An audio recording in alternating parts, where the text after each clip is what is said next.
शुभविवाह या मालिकेच्या येणाऱ्या भागामध्ये आता मात्र इनामदार सरांनी रागिणीला जेलमध्ये रवाना केलेलं असतं। खूप मोठा आता इकडे गोंधळ झालेला असतो। राजा काकांनी भूमीची साथ दिलेली असते। भूमीची साथ देत राजा काकांनी खूप मोठा धमाका केलेला असतो। पौर्णिमाच्या एका मूर्खपणामुळे खूप मोठा गहजब होणार असतो आणि आता इनामदारांच्या फर्ममधून रागिणीचा पत्ता कट करत डायरेक्ट गजराज इनामदार रागिणीची रवानगी फ्रॉड अंतर्गत जेलमध्ये करणार असतात आणि हा फ्रॉड सुद्धा समोर आणणार असते ती भूमी।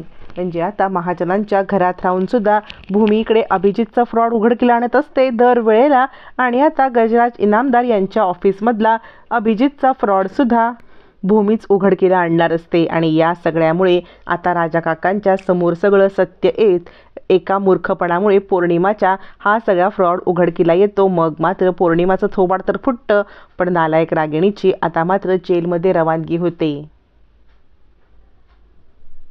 गजराज सर भूमीच्या कामावरती दिवसेंदिवस इम्प्रेस होत चाललेले असतात आणि त्यातच ते आता खूप मोठ्या कंपनीची आपल्याला इकडे एक ऑर्डर आहे, त्या म्हणजे आपण खूप मोठ्या कंपनीला आपली ऑर्डर घेतलेली आहे हे सगळं गजराज सर सांगतात। त्यावेळेला भूमी सांगते, सर तुम्ही त्या कंपनीचं नाव सांगणार होतात।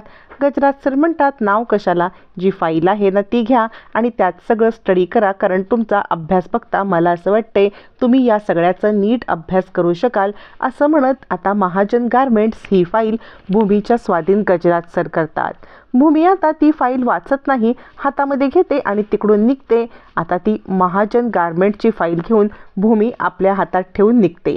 ती त्या फाईलवरचं नाव वाचत नाही आणि निवांतपणे तिच्या केबिनमध्ये जाऊन ती फाईल वाचायला घेणार असते, पण त्या फाईलमध्ये किंवा या सगळ्यामध्ये कोटेशनचा खूप फ्रॉड झालेला असतो हे भूमीला अचूक समजणार असतं आणि महाजन इंडस्ट्रीमधला फ्रॉड म्हटल्यावरती भूमी आता खूप मोठी स्टेप उचलणार असते, कारण ज्या कंपनीमध्ये ती काम करणार असते त्याच कंपनीचा तोटा होणार असतो आणि तो तिच्या कामाचा एक भाग सुद्धा असतो। तोपर्यंत इकडे आता रागिणीला फोनवरती समजलेलं असतं की इकडे खूप मोठा आपल्या ह्याच्यामध्ये काहीतरी गोंधळ होतोय आणि आपल्यासोबत काहीतरी फ्रॉड होतोय। या सगळ्याचं कारण पौर्णिमाचं आहे हे तिला अचूक समजल्यावरती पौर्णिमाची खरडपट्टी काढण्यासाठी रागिणीने तिला बोलवलेलं असतं आणि आता पौर्णिमा या सगळ्याला जरी नकार देत असली तरी रागिणीचा पूर्णपणे विश्वास असतो, पण अजूनही इनामदारांच्या कंपनीमध्ये केलेल्या फ्रॉडबद्दल तिला माहीत नसतं। मग आता भूमी आपल्या केबिनमध्ये येते, ती फाईल पूर्णपणे उघडून पाहते। फाईलमधलं कोटेशन बघता तिला आता ते खूप महाग वाटतं, म्हणजे आता आपल्या कंपनीसोबत काहीतरी गडबड होत आहे आणि काहीतरी फ्रॉड होत आहे याची तिला जाणीव होते। मग भूमी विचार करते, काहीही करून मला हे गजराज सरांना सांगायला पाहिजे की आपल्या कंपनीमध्ये काहीतरी फ्रॉड होतंय। भूमी ती फाईल घेऊन गजराज सरांकडे येते आणि म्हणते, सर म्हणजे याच्यामध्ये मला न काहीतरी फ्रॉड वाटते। गजराज सर म्हणतात, कशाबद्दल? भूमी सांगते, कारण ना मी आधी गारमेंट कंपनीमध्ये काम केलेलं आहे। भूमी सांगत नाही की मी महाजनांची सून आहे म्हणून। भूमी सांगते की मी आधी सगळं अकाउंट डिपार्टमेंट पाहत होते, त्याप्रमाणे हे जे कोटेशन आहे हे खूप हाय लेवलचं आहे। यावर गजराज सर म्हणतात, तुम्ही कंपनीचं नाव पाहिलं का? आत्तापर्यंत मार्केटमध्ये त्या कंपनीचं रेप्युटेशन खूप चांगलं आहे। भूमी आता मात्र ती फाईल बघते, फाईलवरती आता इकडे महाजन गारमेंट नाव पाहून भूमीला धक्का बसतो। भूमी आता तिथल्या तिथे विचार करते, अरे बापरे, म्हणजे आता ही आमचीच कंपनी इकडे आलेली आहे आणि याच्यात फ्रॉड झालेला आहे। मग ती खालच्या सह्या वगैरे नावं वगैरे पाहते तर त्याच्यामध्ये अभिजित पटवर्धन हे नाव वाचून भूमीला धक्का बसतो। म्हणजे अभिजितला जामिनावरती सोडवलेला आहे आणि अभिजित मोकाट सुटलाय। आकाशला या सगळ्यामध्ये अडकवणारा अभिजित मोकाट कसा काय सुटला? भूमीला खूप मोठा धक्काच बसतो आणि ती विचार करते, ते काही नाही, मला ताबडतोब या सगळ्यावरती ॲक्शन घ्यायला पाहिजे। मग मात्र भूमी सांगते, सर म्हणजे ही जी व्यक्ती आहे ना अभिजित पटवर्धन, या व्यक्तीने आधीसुद्धा याच कंपनीमध्ये फ्रॉड केलेला आहे आणि त्याला जेलमध्ये रवानगी केलेली आहे। तुम्ही या संदर्भात हवे तर चौकशी करू शकता। मग मात्र गजराज सर आपल्या अगदी खास लोकांना फोन करतात आणि फोनवरती सगळी अपडेट घेतात। फोनवरती गजराज सरांना समजतं की जे भूमी सांगत आहे ते बरोबर आहे। अभिजित नुकताच जेलमधून आलाय आणि आपल्याच कंपनीमध्ये म्हणजे ॲक्च्युली आपल्या मामाच्या कंपनीमध्ये खूप मोठा फ्रॉड केल्यामुळे अभिजितला जेलमध्ये पाठवण्यात आलेलं असतं आणि अभिजितचं रेप्युटेशन काही चांगलं नाही आहे। त्यानंतर मग आपल्या एक्सपर्ट टीमकडे आता इनामदार सर आपली फाईल म्हणजेच महाजन इंडस्ट्रीची फाईल चेकिंगसाठी पाठवतात आणि काय खरं काय खोटं या सत्याचा उलगडा करण्यासाठी त्यांना बोलवतात. मग मात्र भूमी विचार करते काहीही झालं तरी अभिजितला शिक्षा ही मिळायलाच पाहिजे.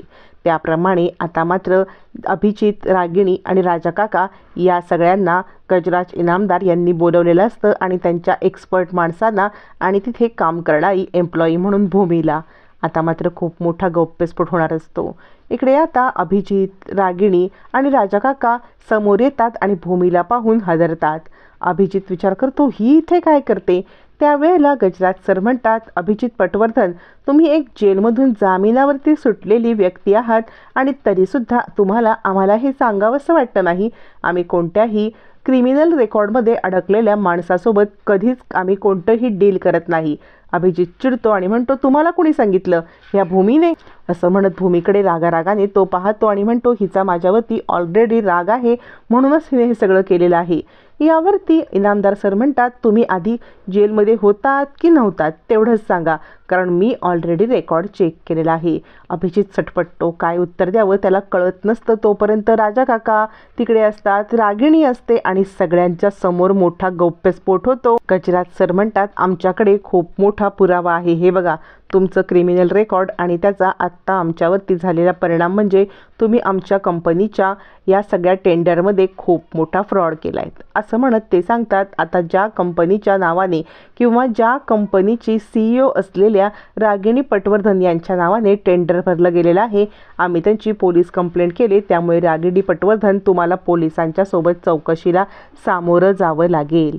असं म्हणत आता गजराज इनामदार यांनी खूप मोठा खुलासा केल्यावरती रागिणीच्या पायाखालची जमीनच हादरते. राजा काका म्हणतात, हे काय चाललंय, मला तर काही कळत नाही. भूमी तू इथे कशी. तेवढ्यात आता इकडे रागिणी चिडते, एक पौर्णिमाच्या सणकन थोबाडीत लावून देते आणि म्हणते, हे सगळं तू केलंस ना, तू अभिजितला भडकवलंस ना. गजराज सर म्हणतात, तुमचा फॅमिली ड्रामा खूप झाला. राजा काका म्हणतात, भूमी मला उत्तर पाहिजे. सगळ्यात कन्फ्यूज असतात ते राजा काका. मग आता गजराज सर पोलिसांना बोलवतात. आता रागिणीची कसून चौकशी होते. रागिणी रागारागात भूमीकडे पाहते आणि आता राजा काका भूमीकडे येतात आणि सगळी चौकशी करतात. परिस्थिती जाणल्यावरती राजा काका भूमीची साथ देत मोठा धमाका करतात. इकडे आता अभिजित, रागिणी आणि पौर्णिमा यांचे धाबे दणाणलेले असतात. यानं त्या मार्गाने नियती भूमीला न्याय तर या कपटी माणसांना त्यांच्या कर्मांची शिक्षा ही मिळवून देत असते.